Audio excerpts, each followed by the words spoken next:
Over at BangTheBook.com, we got to all these games and then some in college football, the NFL. Obviously, Major League Baseball is done now, but it won't be long before that comes back around. College basketball and the NBA, daily NHL stuff, soccer, golf, NASCAR, UFC, esports. Just wrote a Breeders' Cup Classic preview for you this morning. So plenty of stuff going on over there at BangTheBook.com. That's why we are your one-stop shop for sports betting news and information. As you know, this and every edition of Bang the Book Radio, presented by our friends over at DSI Sportsbook. BTB, the number 200, is that promo code. 100% deposit match bonus for the Sportsbook. 100% deposit match bonus for the live casino at BetDSI. It's only a game until you bet it. One guest on the program here today, one of my best friends and one of my favorite people, that is professional handicapper Brad Powers from BradPowersSports.com. Brad, how's it going today, my friend? Man, it's going well. How you doing on this fine, I guess, Halloween? Happy Halloween to you and the listeners. Happy Halloween to you as well, buddy. I'm doing all right. I think last year we talked about your favorite costume as a kid. I guess this year I don't know how the hell I remember that, but I guess I just do. Wow, jeez. Yeah, right. I guess I'll ask you this year, what's your if you're going to go out and buy that clearance Halloween candy after the holiday, what are you going for? Oh, wow. Candy. Yeah, I was never, believe it or not, I'm more of a junk food guy than candy specifically. Matches your salty personality, right? Yeah. I guess, my favorite candy bar was a Snickers. So, that's it. I guess I'm not the guy to ask when it comes to that. And I think I only went trick-or-treating because I lived out in the country on a farm, and it's, you got to walk a mile in between houses. Never really did. I think I only did it like once or twice. I went to like the closest like town, or actually it's more like a village where I come from. So I never really got into it, but I like costumes. I like dressing up, but other than that, it's not my thing. Fair enough. Are you more of an ice cream guy than a candy guy then? That's a good point. Yeah. How'd you figure that? Yeah, I certainly like ice cream more than I do candy. I'll tell you what, I will say this until I'm blue in the face. I don't know why, but Handel's, a local ice cream chain that started here in Ohio, there's one of them out in Vegas, and I know that you never have time to do much of anything, but if you get a chance, head on over to Handel's, have the Graham Central Station. I guarantee you'll thank me later. Grand Central Station at Handel's. Thank you so much. Absolutely, man. All right, I'm sure people will come to hear us talk football and not talk candy and ice cream and all the other shit we like to discuss. So let's go ahead and do that. And before we get into some of these specific games here, just want to get your pulse on everything that's going on in college football, because tomorrow is November 1st, last month of the regular season. Then, of course, in December, we get conference championships, Army, Navy, and the bowl games. So a lot of data points. We've got a good idea of where these teams currently are. And where do you think some of these teams currently are as we head into November?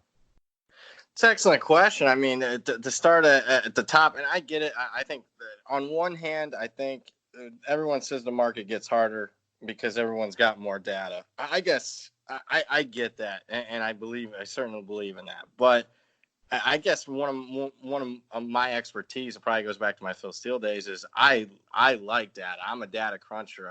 That's all I did at that job for 6 football seasons. It's just crunch numbers. So I like getting more numbers. To me, and I haven't been, is 5 years too enough of a sample size? We'll see. It's certainly not a career yet, but at least from what I've had the last 5 years or so, when I'm breaking out on my own, my most successful months have been November and into December, when I can really crunch all the data. So we'll see moving forward, and I'm certainly looking forward to this month of November.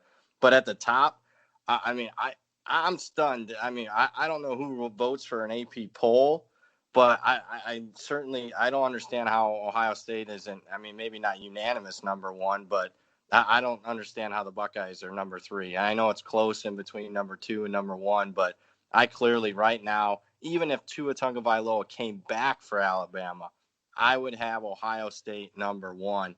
And I think a lot of the other, public power ratings out there, the Jeff Sagrins of the world, forget having Ohio State number 1 this year. They have Ohio State right now from their performance the first 8 games.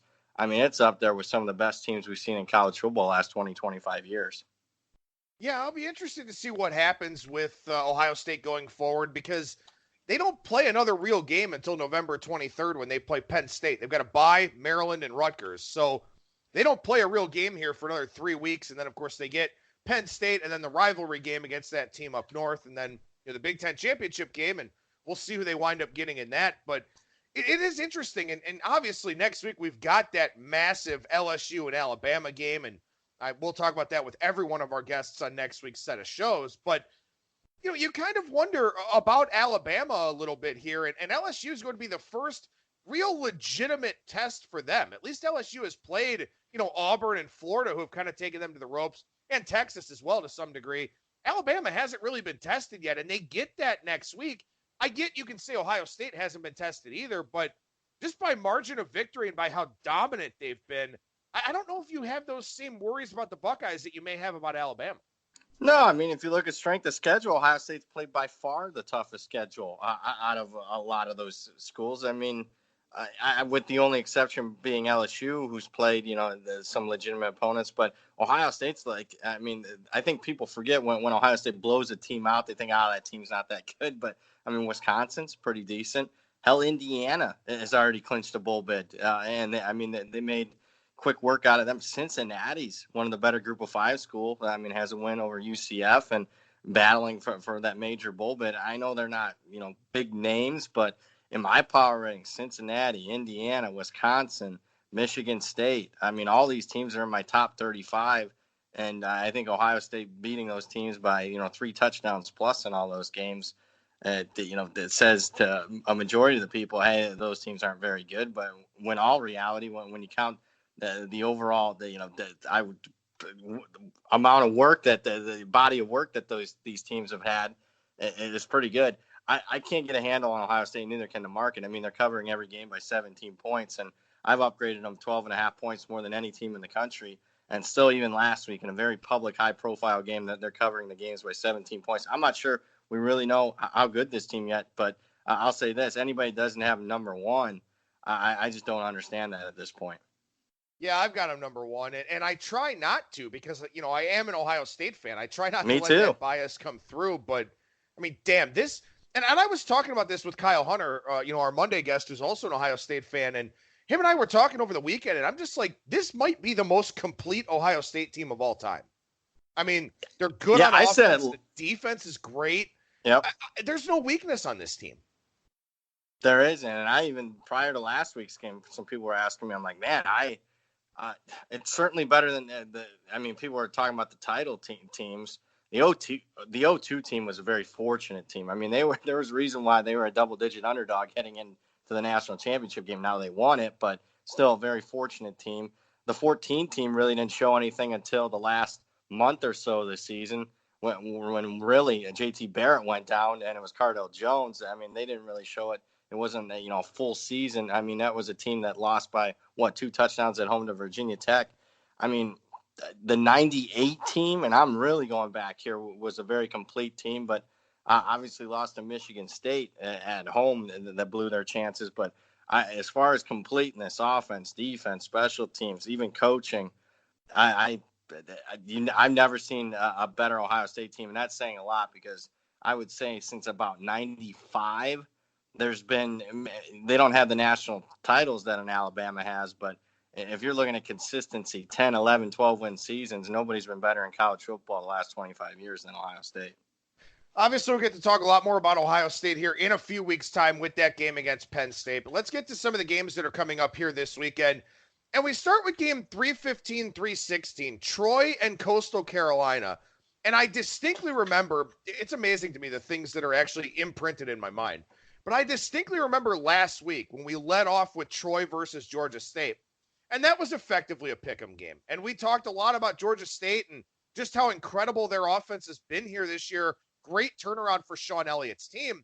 And Georgia State looked really good, won the game, looked good in the process. Now this week, Coastal Carolina being lined in the same range as Georgia State was, feels like Troy's the right side here, but I don't know if I can take them. Yeah, I'm not sure that they are.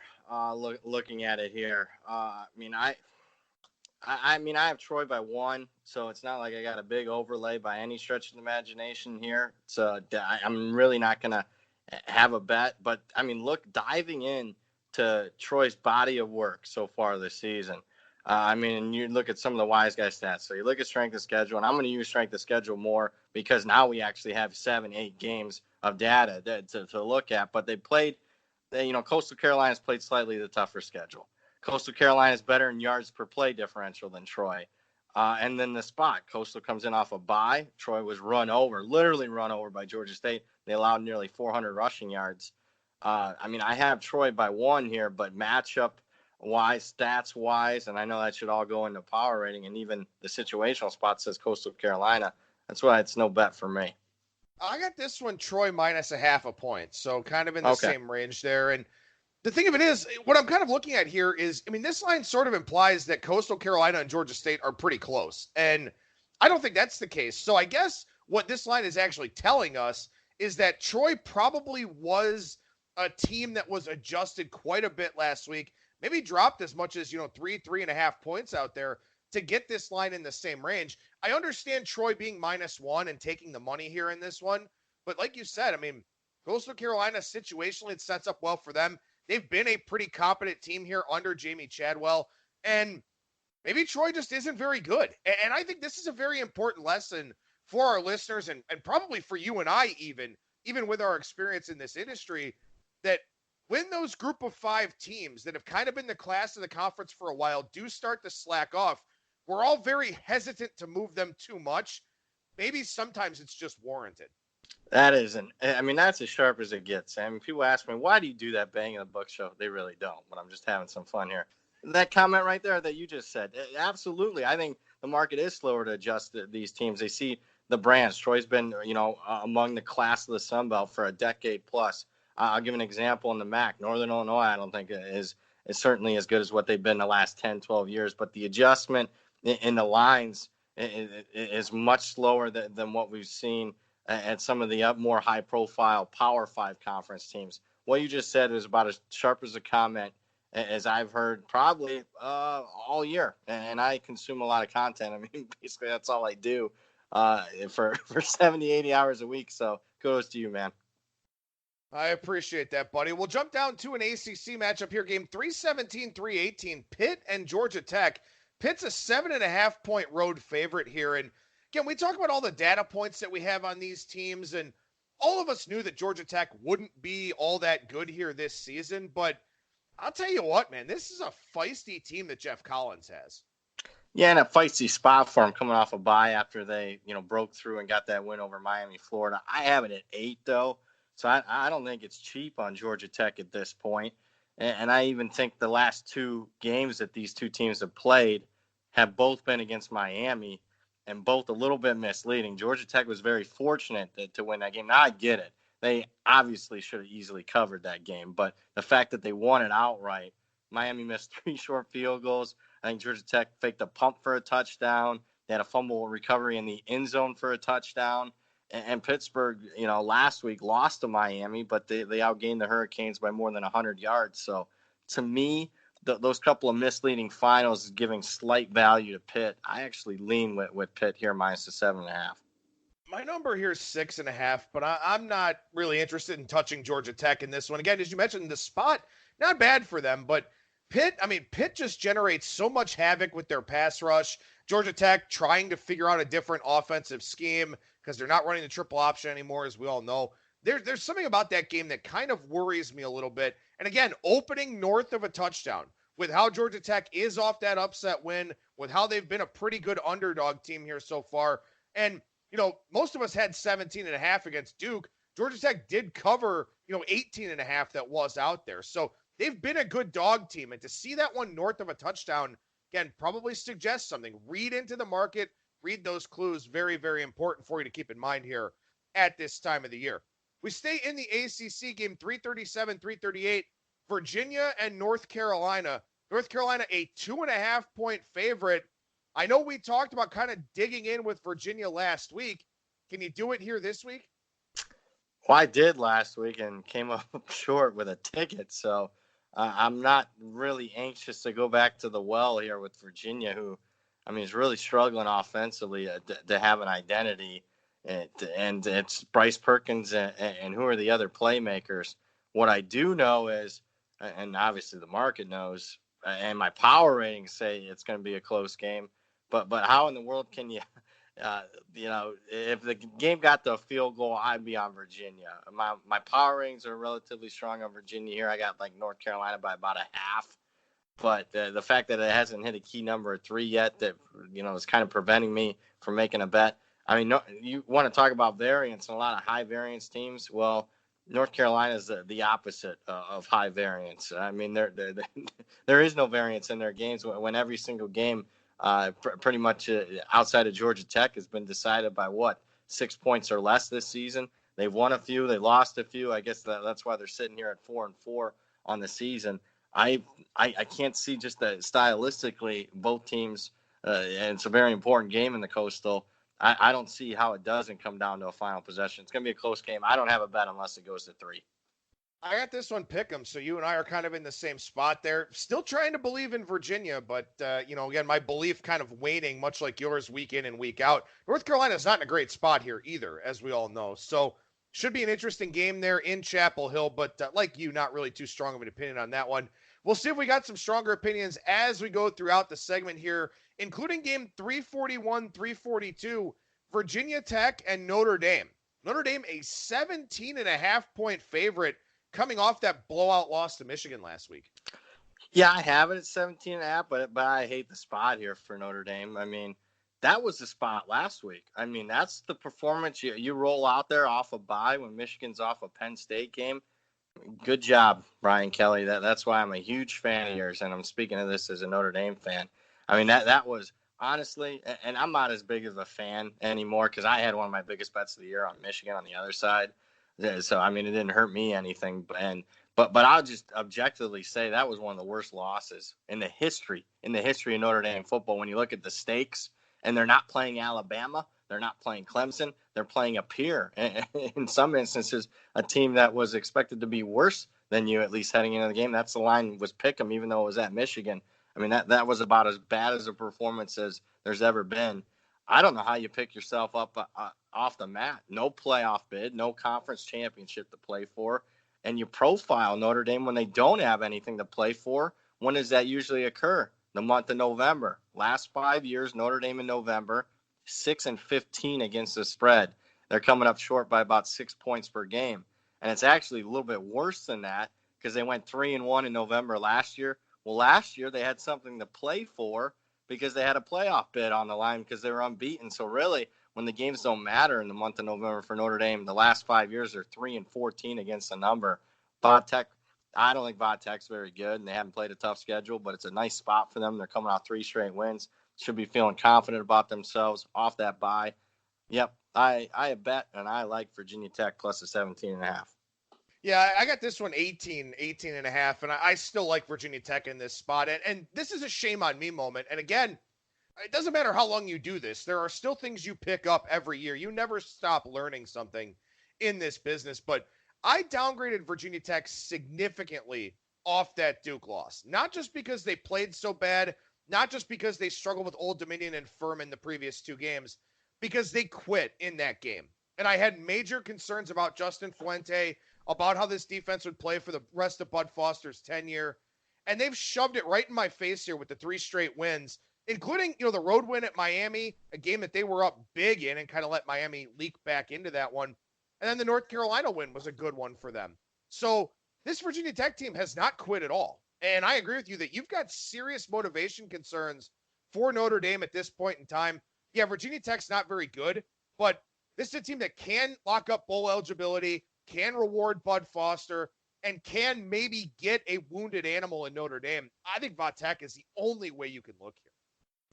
Keep in mind, they got to win 2 more games because they played Rhode Island and Furman. So they need to win 2 games down the stretch here.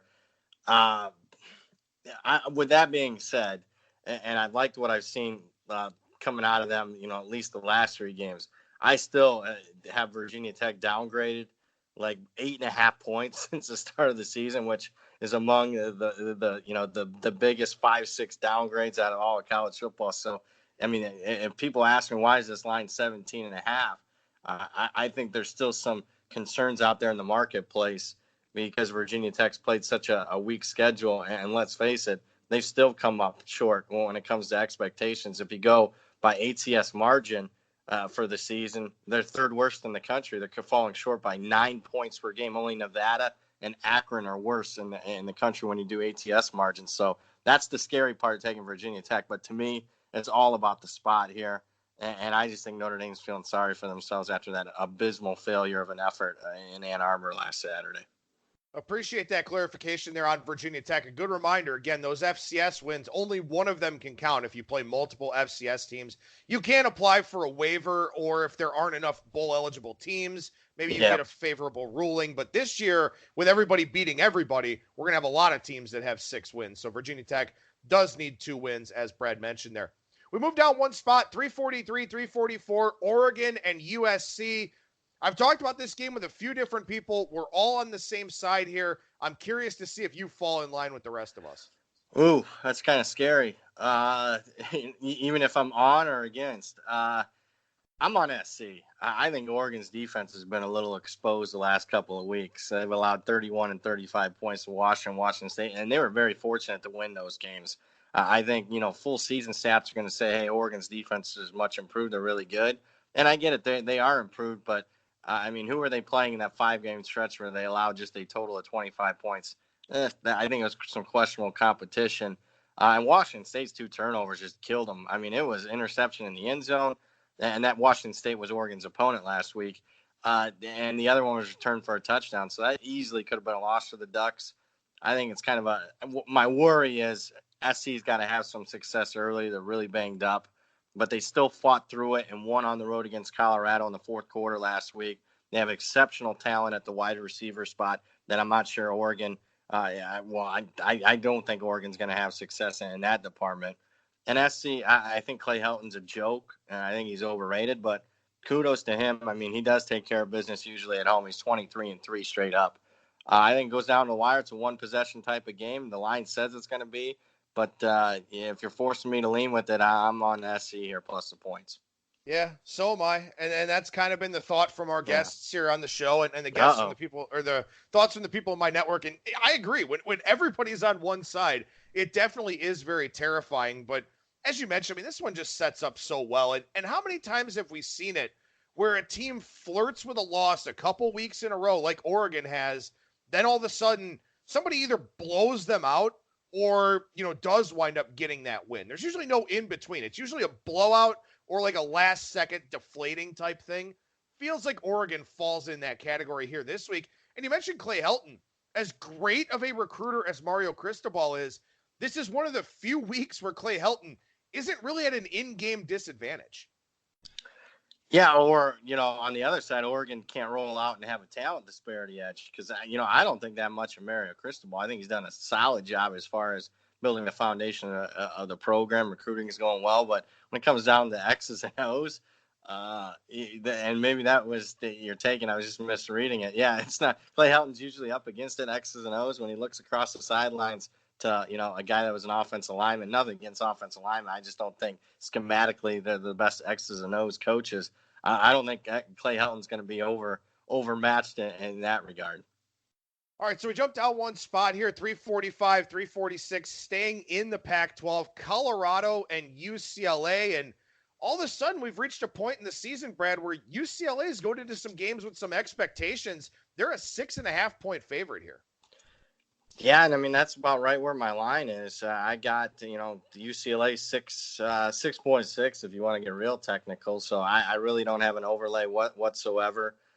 Dorian Thompson-Robinson has participated in practice. He was a little bit banged up after last week's game, but kudos to that one. That was, you read the final score and you're thinking, shootout last week against Arizona State, 42-32. No, it was more like a blowout. I had Arizona State in that game. Ooh, that was ugly. It was 42-10 until the fourth quarter. That was 22-0 run out at the end for Arizona State. So, UCLA's got to be feeling pretty confident about themselves. I don't trust them, though, yet at this point. If they win and cover this game, then I'll say they certainly have turned the corner under Chip Kelly. On the other side, I'm not sure that I necessarily trust Colorado. That was a heartbreaking loss last week. You never in your school history have ever beaten SC. You're up 10 in the fourth quarter. You're on your home field. It's cold out. It's a short week for SC, and SC gets you in the end. I don't know how they picked themselves up after that one. I think it's right around the number here. I'm passing. I do like UCLA a little bit here. My numbers suggest I take UCLA as well. That felt like a circle the wagons game for Colorado last week against USC. Off the 2 blowout losses on the road to Oregon and Washington State, that felt like a game that they rallied for and put a whole hell of a lot into. I mean, look, you need this game if you want to get to a bowl because you've only got 3 wins, and maybe you can beat Stanford at home, but Washington and Utah very tough at the end of the year. I think this is a Colorado team that I'm looking to sell the rest of the way. I think Mel Tucker starts to plan for the future. And again, keep that in mind with, first and second year head coaches. They will do that late in the year if their bowl prospects or, some of their other thoughts or some of their other goals have kind of gone by the wayside. I think Colorado could very well get blown out here. Again, I don't know if I trust UCLA, but I'm not going to be shocked if the Bruins win this game by 3 scores. That's strong there. Yeah, I could see it. This is in game here. If Colorado's not sure, it's pretty lifeless early, then I think you're going to see more of the same here. So that's one where I would prefer to get involved in game. I just, at this point, I'm not sure I trust UCLA still, even though they've had 2 good performances back to back. Keep in mind they're facing a 3rd-string quarterback against Stanford, and maybe I'm holding on and I shouldn't, but I've bet against UCLA the last couple of weeks and got my teeth kicked down my throat. So maybe I'm still holding on because I'm pretty stubborn as a person. Maybe I should just let go and ride the wave with you, Adam, here and take the Bruins. All right, we jumped down 1 spot to the Big 12, 347, 348, Kansas State and Kansas. And I talked about this game with our mutual friend Ralph Michaels on Tuesday. And I just got to say, man, before we start breaking this thing down, I'm happy to see this game being relevant. I'm happy to see Kansas coming back a little bit, especially on the offensive side. And, man, is this an intriguing handicap.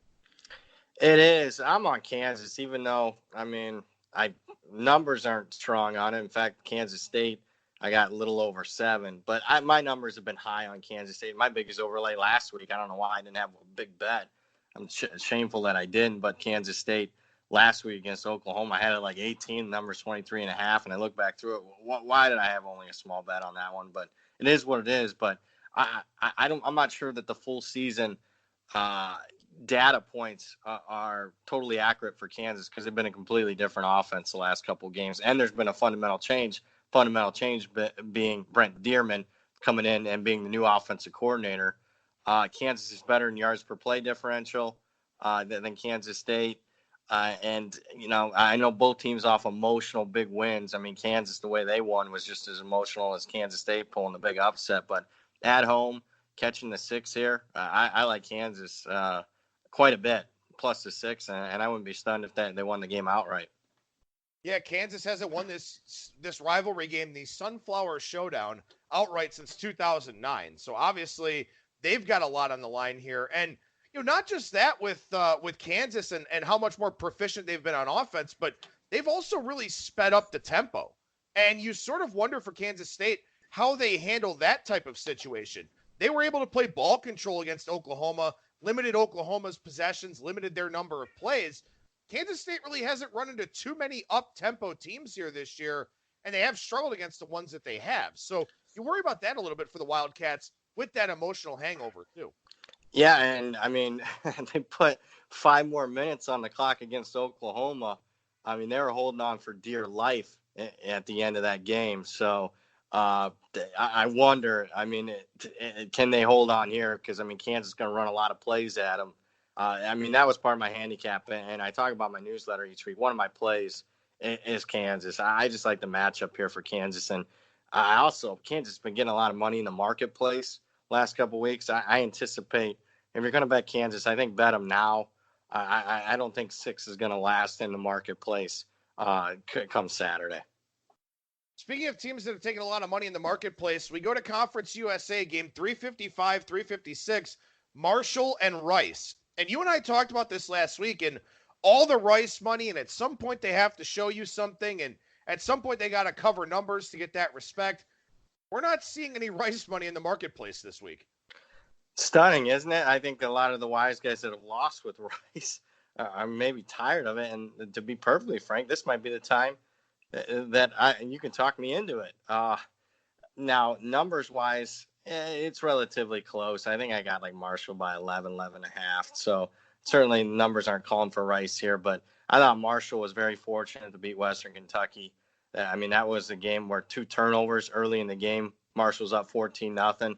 After that, I thought they got outplayed by Western Kentucky, even though Marshall was at home. And if you're following the Rice game, I mean, box score wasn't good for Rice. But with that being said, I mean, all Southern Miss has to do, I actually feel sympathy for Rice backers last week. It's 40 seconds left in the game. Southern Miss has the ball. All they got to do is take a knee. No, Southern Miss gets a 40-yard touchdown run. That's about as bad of a beat as there is in college football. I think you add it up. I'm leaning with Rice here. My number's 12, so I agree with the line moving up a little bit, but you're right. You know, when you get this team that everybody's kind of on, and all of a sudden everybody jumps off the bandwagon, It's time to go and take that team. So we'll see. We'll see if Rice is able to cover this number, but it does look like, you know, maybe this is a little bit better of a spot here for the Owls. Game 359, 360. I got to say, I mean, you and I are almost always high on Memphis. They take on SMU here this week. Huge group of 5 game, as we know, maybe the best game of the weekend. Some will say Georgia, Florida. This one at least has, you know, maybe some more offensive upside to it. Were you surprised to see this number go from 3 all the way to 6? I am. I mean, I want to take Memphis here bad, but I'm usually high on Memphis, but I only got it like 3.5. But I certainly don't want SMU. I'll say that, even though I got like a 2.5 point disparity here between my power rankings and the line. I just think, generally speaking, SMU is overrated. They're 4-0 in games decided by a touchdown or less. I thought they were fortunate last week. Memphis has owned the series last 5 meetings. They won by 35. They've covered by 21. Memphis statistically a little bit better in yards per play than SMU. I think it's a good spot. I think ESPN College Game Day, when they make that first trip to that school, I think it's such a big deal. I was there when they traveled to Bowling Green. I was in college when they made that trip, and I mean that was such a huge deal on that campus. I can just speak from experience. So I think Memphis is the right side here, but Memphis isn't cheap. Let's not beat around the bush. You're not getting Memphis cheap by laying 5.5 or 6 points in this game against an unbeaten team. So I'm not going to have a bet, to be perfectly frank, because I was expecting it to be 3.5. All right, let's take Memphis. Like the spot here for them. It's relatively close to my power rings. Now that it's not, I'm just not that interested. And it is a surprise, like you let off. Usually I'm much higher in my power ratings than the marketplace on Memphis. Not the case this week. I got this one 3.5 as well. And I'm happy to hear that you and I are both in the same spot on this one. I agree. Memphis was decided, 3.5. Maybe you make a case at 4. At 6, it's tough to do. I mean, 5.5 is a little bit better than 6 if you still like Memphis. I wonder, I mean, does this line come down at all? Do you think anybody has interest in backing SMU to pull this number back down to say, maybe 4.5? Yeah, I'm not sure. Yeah, and they're not high profile enough in the public to say, hey, I mean, the public's going to want to bet on the 0, meaning the 0 in the loss column for SMU. But the fact that it's gotten more high profile with, I think, game days there, it's the ABC Saturday night game. I think most people are going to want to bet the favorite and the home team there. Yeah, I don't see buyback on SMU, at least at this point. No, I don't either. And again, I agree. I think Memphis is the right side. SMU falls into that Oregon category, too, of they've flirted with disaster so many times. It's going to come for them here at some point, and judging by the line move, could very well be this week. How about the cocktail party? 371, 372, Georgia and Florida. And I'm curious to get your take on this game because at 6.5, I'm feeling very compelled to take a shot with Florida. Yeah, I'm with you. I'm at more in the 5 range as far as a power rating. How good's Georgia? I mean, what's their marquee win? Notre Dame at home where they didn't cover and almost lost? I mean, that win doesn't look like nothing right now. What's their other quality win? I mean, I don't see it. I mean, at least with Florida, they got 2 really good data points, LSU and Auburn. I was impressed with their offense on the road going score for score for most of it against LSU. And then the Auburn game, they're a dog at home. They win the game outright. So in that instance, I mean, Florida, to me, I have a little bit more confidence with.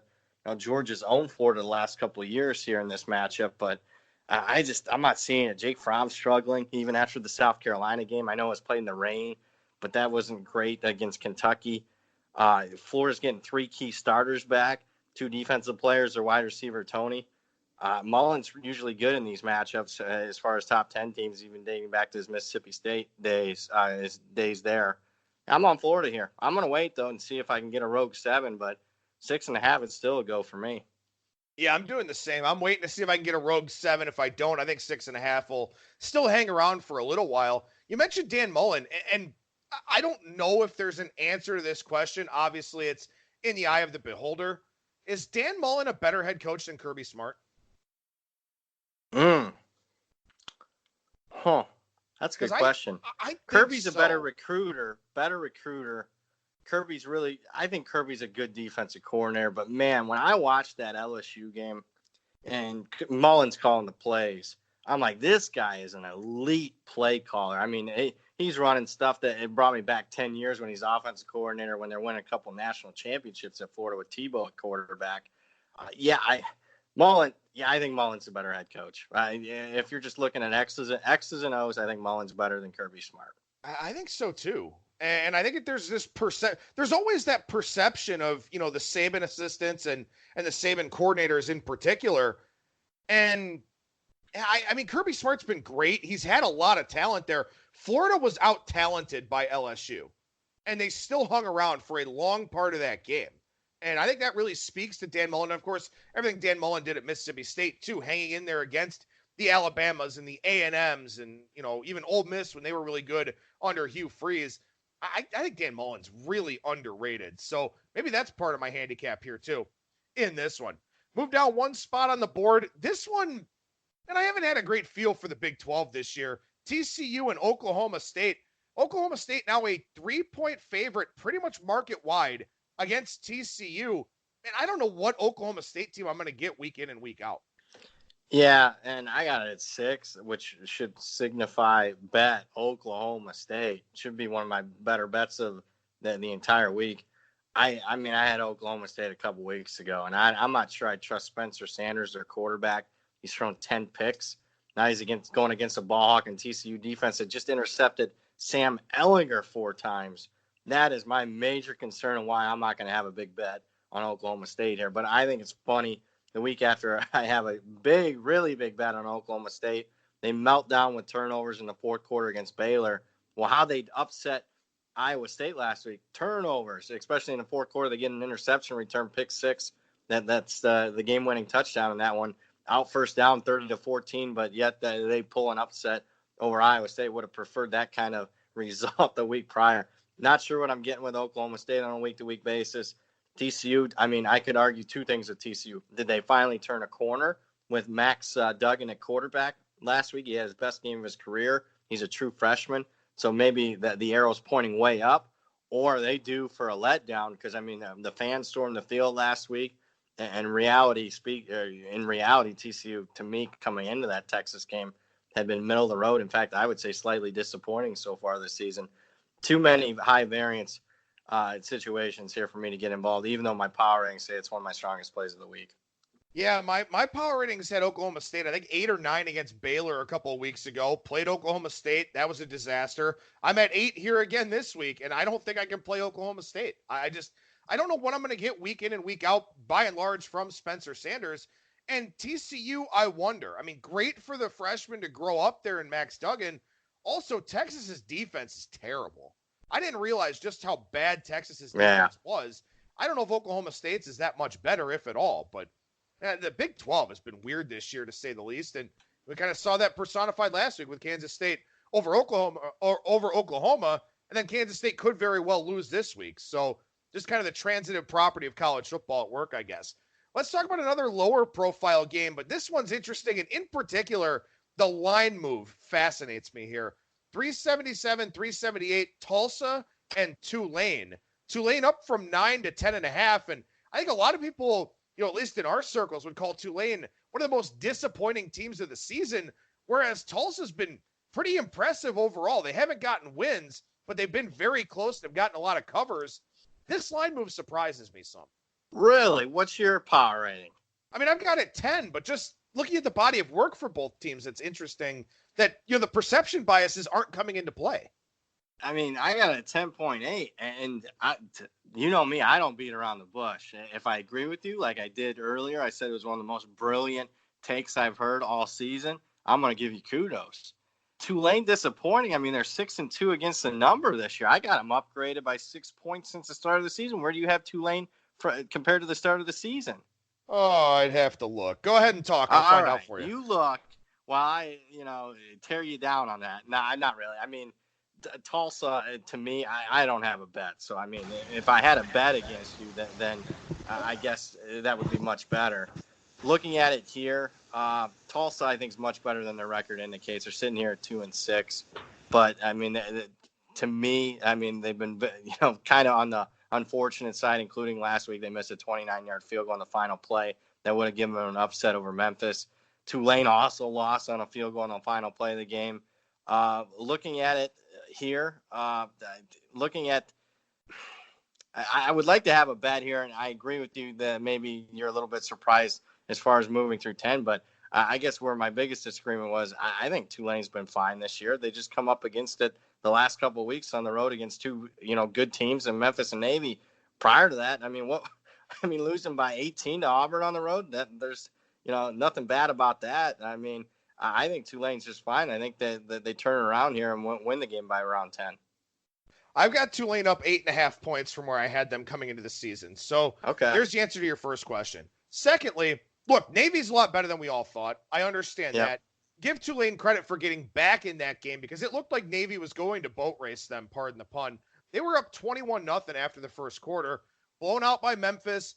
They had that last second, very interesting touchdown, walk-off win against Houston earlier on in the year. That wasn't a great performance for Tulane.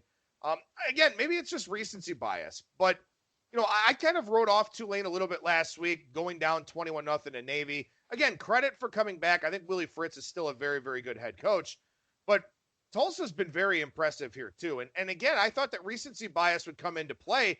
My line is 10, and maybe it is wrong to say that Tulane has been disappointing, but maybe just in relation to how impressive Tulsa has been, maybe that's kind of where my thought process comes there. No play on the game, but just some interesting talking points nonetheless.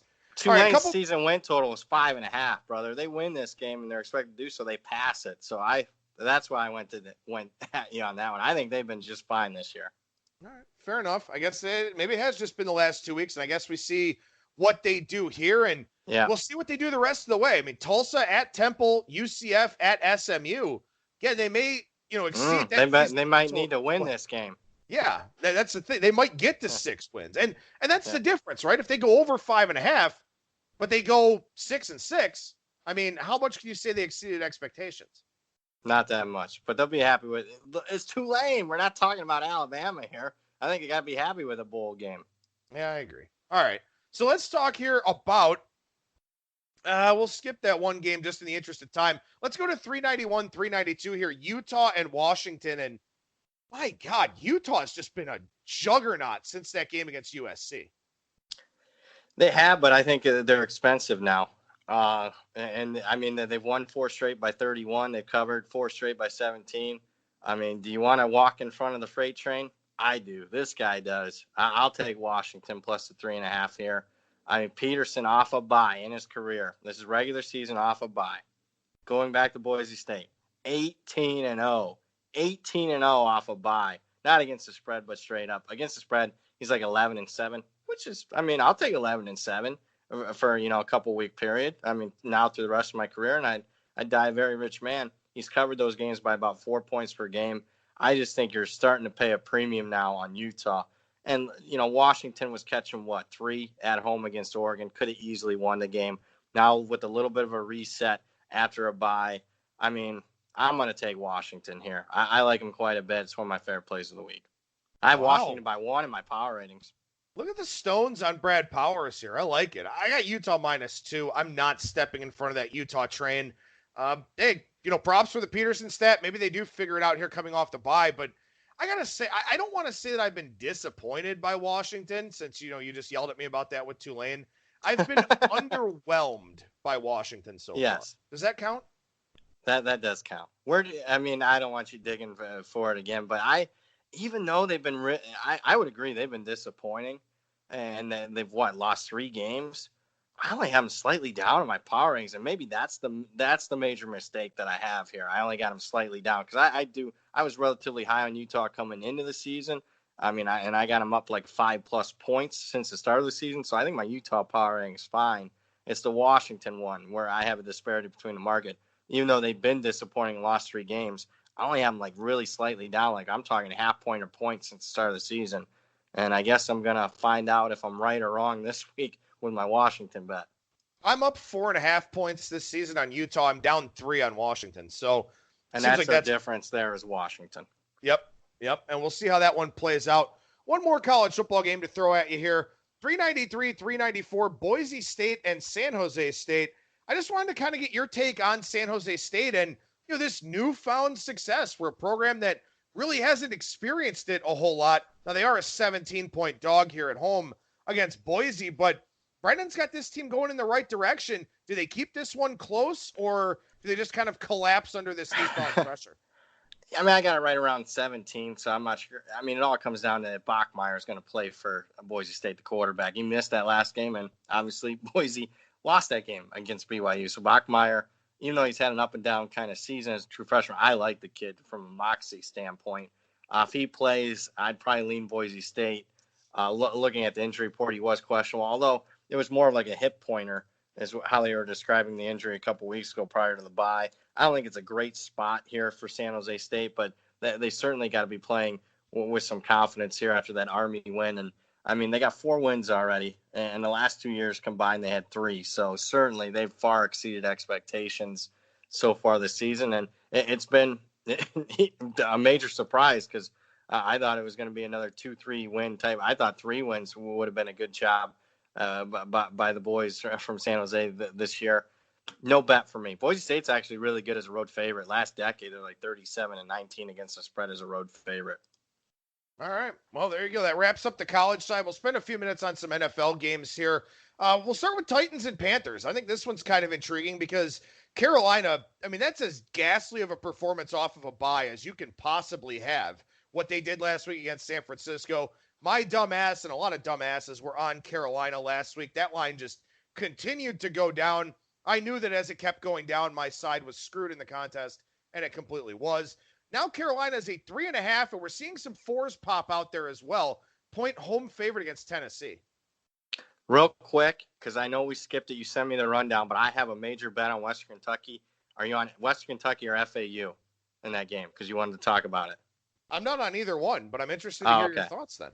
Yeah, I just think Western Kentucky, especially defensively, and last week, if they can just keep their heads up after almost winning that game and should have won the game against Marshall, I think it's more of the same. I think Western Kentucky's undervalued in the marketplace. Roberson, the quarterback for Florida Atlantic's a little bit banged up. He is going to go here. Western Kentucky's one of my favorite plays. Just if I didn't have it, I wouldn't have brought it up. So speaking of favorite plays, I'm on Carolina to the NFL side here.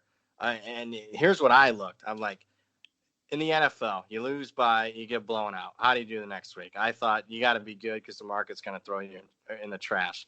Teams that lose by 35 or more in the NFL, the next game, 56% against the spread. We're talking a sample size of about 160 games. We're talking 30 years of data. 56%. I'd take that. I mean, 56% for my career, I would give it a thumbs up. Maybe not 2 thumbs up, but certainly a good thumbs up. I'd make a living if I was 56% for my career. I'd have a pretty good career. And I'm not buying Tennessee. I mean, the 2 very fortunate wins the last couple of weeks. I'm on Carolina here, minus the 3.5. All right, fair enough. I'll admit I haven't done too much with the NFL card. Going to spend a lot of time on it here this afternoon. But, I agree with you in the sense that Carolina is in a definite bounce back spot. Again, getting blown out means you didn't have to use Christian McCaffrey as much as you otherwise would have. That was a big selling point for me last week on Carolina. McCaffrey off the bye with the punishment that he took, in the first 7 weeks of the season. Well, turns out they just went ahead and got blown out. So, yeah. He should still be ready to go here this week against Tennessee. And, maybe Ryan Tannehill is an upgrade. I guess the market kind of views him as an upgrade. I don't know. He doesn't strike me as being that much better than Marcus Mariota. He's better, though. I mean, at least he's given him a semblance of I don't say you can say consistent. It's only been 2 games, but they've been much better in the past game, at least the last couple of weeks, than what they were under Mariota. All right, let's go to game 471, 472 here. Green Bay makes the long trip out to LA. They're a 3.5-point favorite. Most places, there are some threes with extra juice. Bovada and MyBookie, the most public shops in the offshore market, are sitting 4 on this one. Can you take the Chargers here? I mean, is this kind of a contrarian type look for you? I want to, and I faded Green Bay last week and came up short, but I'm not sure that I had the really wrong side there. Even though I lost my ticket, and I know some people are going to say, hey, the right side's the winning side. Nah, I mean, if you're doing that, then, I mean, good luck to you in your future endeavors. Looking at this, I mean, the problem I have is I watched the Pittsburgh game against the Chargers a few weeks ago, and I think we're going to see a similar crowd scene, and the crowd scene being that Green Bay is going to have a significant crowd advantage over the Chargers. That concerns me a little bit, but, man, numbers speaking, I'm on the Chargers here. Even though they were very fortunate last week to win against the Bears, I'll go back a week further and say, hey, they were relatively unfortunate that they couldn't beat the Titans in a game that came down to the 1 yard line right at the goal line. I am worried that they're rushing offense. Check out this stat. Chargers, first team since the 1946 Lions to have 4 straight games with less than 40 yards rushing. One-dimensional against Green Bay's improved defense. I'm not sure that's going to be a great look, but, man, getting the hook here, I would lean Chargers.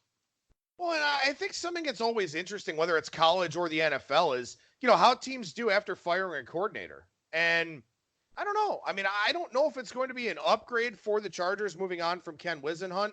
It seemed like Whisenhunt for a while was a pretty good fit there for them, a pretty good fit with Phillip Rivers, but it seems like that's kind of gotten stale now. And I wonder, maybe it does kind of provide a little bit of a boost, although Rivers may feel slighted that, a guy that he's worked very well with no longer has the job. I think it brings an element of uncertainty to the Chargers, and they already have a lot of those week in and week out anyway. And the market, I mean, didn't do too much, but I would say there was more money coming in on Green Bay after that news hit yesterday. But we'll see. It's tough. I want to fade Green Bay. I think Green Bay is kind of overrated. I know Rodgers has looked good the last couple of weeks, but I want to line up against Green Bay. I'm just not sure the Chargers are the best team to trust in this spot here. All right, so I was actually going to talk Cowboys and Giants with you, but I'll just save that for Monday's show, and who knows, maybe talk about it on my Super Contest segment tomorrow. I'd rather get your thoughts on Patriots and Ravens because I want to know. I mean, you said you can step in front of Utah. Obviously, it's apples and oranges. Can you step in front of the Patriots? I would lean that way. I'm not going to do it with the big bet like I did Washington, but I would lean that way. Spot again, very similar, just like Washington coming off a bye, and Harbaugh's good off a bye. He's 11-2 straight up, 9-4 against the spread. He covers those games by 7 points per game. I mean, who has New England played? I mean, as good as they've looked defensively, and I mean, they haven't played anybody. And Baltimore, even though I'm not a huge Lamar Jackson fan, I think with an extra week to prep here, Harbaugh will have a couple of maybe a trick or two up his sleeve. I mean, it's tough getting in front of Belichick. He's won 21 straight games against first or second year quarterbacks, and he's actually in his career. This is going back to even his Cleveland days. We did some data on this. One of the researcher guys that I work with, his name's Mackenzie, he did an awesome job on this. Belichick against second year quarterbacks, 69% against the spread. That's his most successful role. And it makes sense that the quarterback is still young and relatively inexperienced. But now Belichick has tape on him, a year of tape on that quarterback. 69% against the spread going back to his Cleveland days. Yeah, it's tough stepping in front of that. But I would lean with Baltimore plus a 3.5. Only a 3.5. Obviously 3, no play for me. Brad Powers, professional handicapper over at BradPowersSports.com. What's going on over there right now, buddy? Yeah, BradPowersSports.com. You just, you can check out past issues of the newsletter. You just go to free picks there, click on that. You can download all past issues of my newsletter. Check it out. You can see what I'm all about. I mean, the guy can talk a good game, but can he actually put the pen to paper?